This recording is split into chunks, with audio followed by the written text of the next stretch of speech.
Mungkin di sini kalian pernah berpikir ya, kenapa ya kok kita bisa sih tertarik dengan orang tersebut, atau kita pernah menyukai seseorang. Nah, hal tersebut dinamakan sebagai dengan atraksi interpersonal. Atraksi interpersonal sendiri merupakan suatu sikap positif yang memiliki daya tarik atau kesukaan kita terhadap orang lain.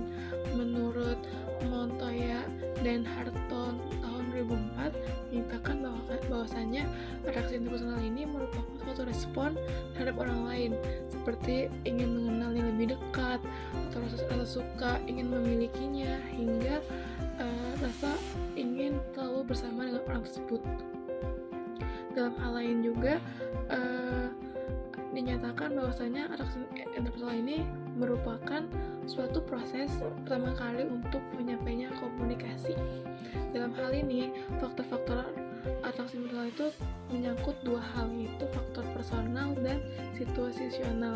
Yang pertama itu ada faktor personal, yaitu seperti kesamaan karakteristik personal, yaitu dimana kita memiliki kesamaan terhadap nilai-nilai, sikap atau keyakinan, atau status ekonomi, agama, dan ideologi.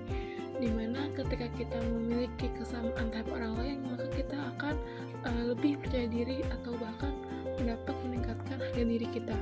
Selanjutnya itu ada tekanan emosional, dimana seseorang dalam keadaan tekanan emosional seperti dia merasa cemas, sakit, atau bahkan merasa kesedihan. Ketika seseorang hadir di hidupnya, maka orang tersebut akan senang gitu. Misalnya kayak orang yang terkena musibah,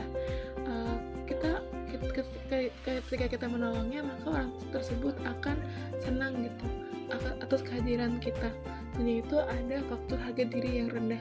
Seseorang yang memiliki harga diri yang rendah akan cenderung mudah untuk mendapatkan teman, atau mendapatkan hasrat ingin berteman gitu. Jadi dengan kata lain, dengan harga diri yang rendah, seseorang cenderung mudah menyukai orang lain gitu. Terus ada lagi isolasi sosial. Beberapa penelitian menunjukkan bahwasannya tingkat isolasi sosial sangat besar pengaruhnya terhadap kesukaan pada orang lain. Bagi mereka yang terisolasi, kehadiran orang lain mendatangkan kebahagiaan, seperti narapidana yang dijenguk oleh keluarganya, maka kehadiran orang tersebut akan mendatangkan kebahagiaan. Selanjutnya itu ada faktor situasional, yaitu faktor pertama itu ada faktor daya tarik fisik, yang dimana ketika kita melihat orang yang ganteng, orang yang cantik, pasti kita akan lebih tertarik dengan orang tersebut gitu. Bahkan penelitian juga menyebutkan bahwasanya jangan melihat orang yang sampulnya, tapi zaman sekarang tuh untuk melihat nggak ngeliat sambal tuh kayak nggak mungkin ya, maksudnya kurang gitu. Terus ada lagi ganja atau reward, dimana ketika seseorang sering memberikan kita ganjaran atau sebuah pujian, sebuah dukungan moral atau bantuan, maka itu hal tersebut akan dapat mempertingkat harga diri kita. Selanjutnya itu ada familiarity, yang dimana konsep ini artinya adalah hal-hal yang sering kita lihat atau sudah kita kenal. Dalam artian ketika kita mengikuti organisasi, maka dalam organisasi tersebut maka kita akan seperti merasa keluarga gitu. Terus selanjutnya itu ada closer, yang dimana closer ini hubungan dekat dengan orang lain, tergantung seberapa dekat kita dengan orang tersebut.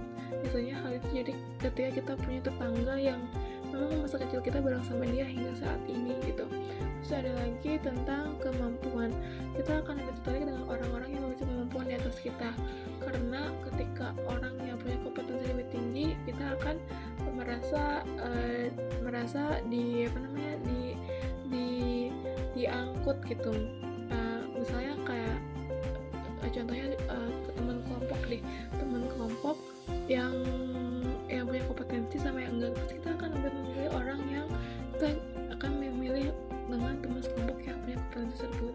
Jadi atraksi internal ini sangat penting dalam berkomunikasi, karena hal ini dapat meningkatkan kita untuk memiliki pengaruh komunikasi yang efektif gitu.